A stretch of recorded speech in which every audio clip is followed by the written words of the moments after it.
Bonjour, amis astrophiles, j'ai le plaisir de vous retrouver pour un court temps de partage concernant les énergies du transit de la Lune dans le signe du Scorpion. Donc, je vais partager l'écran avec la carte du ciel de ce transit de la Lune dans le signe du Scorpion. Alors, si j'en parle, c'est parce qu'en effet, nous sommes juste à quelques jours de la pleine Lune qui se déroulera en Sagittaire. Et il me semble que ce que nous proposent les énergies de ce transit est important pour, en effet, se préparer et préparer le terrain, voire le terreau de ce que peut nous inviter à, à mettre en œuvre, je dirais, la Lune, donc, lors de cette pleine Lune dans le signe du Sagittaire. Donc, Lune en transit en Scorpion, dans l'axe Scorpion-Taureau. Il s'agit en quelque sorte, à travers un moment potentiellement émotionnel intense, de faire table rase de fonctionnement, mais faire table rase en vue d'une forme de renouveau, de renaissance. C'est une opportunité de manifester en quelque sorte, de matérialiser d'une certaine façon, de manifester en tout cas une sorte de métamorphose dans notre existence. Alors, il ne vous aura pas échappé qu'il s'agit en même temps du week-end de la Pentecôte, là où l'Esprit vient je dirais, sur terre, il vient manifester cette puissance divine. Et donc ici, il est bien question dans cet axe Scorpion-Taureau de spiritualiser la matière. L'Esprit, à son tour, dans dans ce temps important pour le monde chrétien, alors, je ne parle pas de religion, puisque je dirais la dimension christique est au-delà des religions. Et là, l'esprit, quand il vient pénétrer la matière, a, je dirais, ce travail de spiritualisation de la matière. Il vient apporter un souffle particulier pour nourrir la matière et la spiritualiser de sa puissance. Et là, nous avons la Lune qui transite le signe du Scorpion, axe Scorpion-Taureau, axe par excellence de la spiritualisation de la matière. Donc, nous avons ici un temps fort qui est ce transit en Scorpion. Alors, que peut-on en tirer, je dirais, sur un plan plus personnel, plus individuel, pour nous préparer en quelque sorte à la prochaine pleine Lune? Donc nous sommes effectivement invités, par rapport à ce que nous pouvons éprouver, ressentir, nous sommes invités à contacter notre part d'ombre.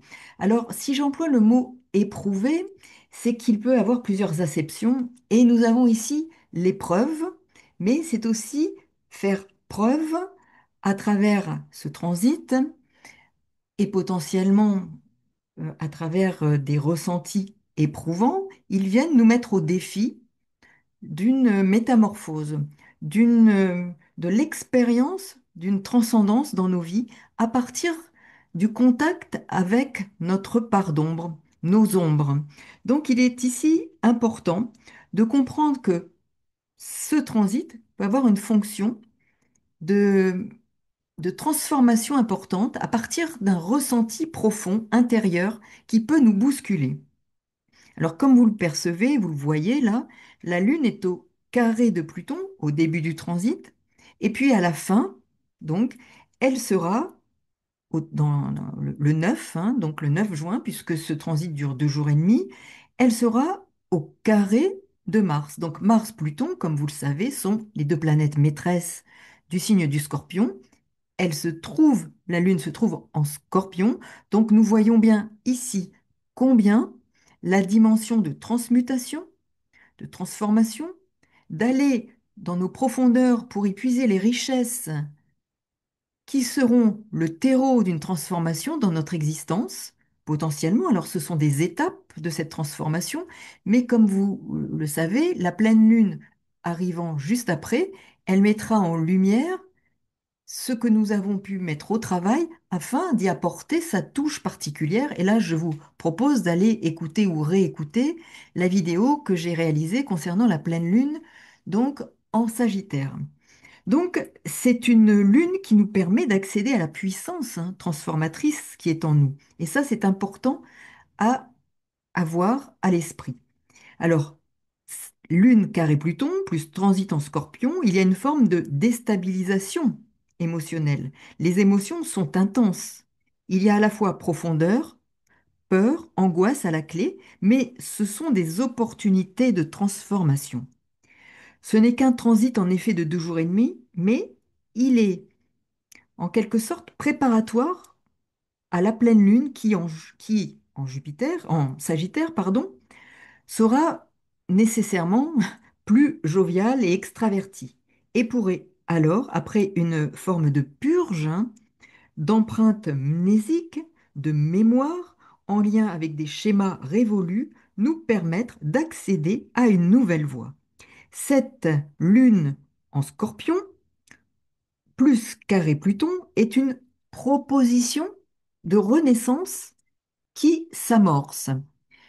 C'est en quelque sorte le plongeon dans certaines ombres, dans certains traumatismes, blessures cachées, voire secrètes, pour en faire le terreau d'une métamorphose, d'une transmutation. Alors, remises en question sont possibles, il s'agit de discerner ce que l'on doit accepter d'abandonner. Abandonner et de quoi l'on doit se détacher.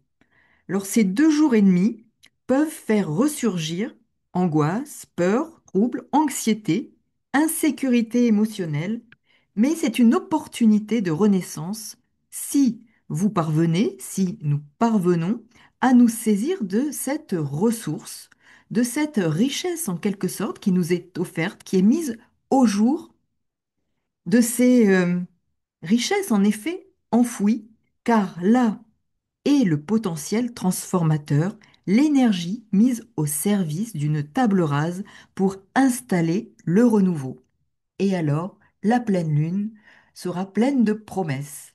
À très bientôt, bonne journée et merci pour tous vos messages, vos petits pouces si vous aimez. N'oubliez pas de vous abonner. À très bientôt pour de nouvelles aventures astrales. Au revoir.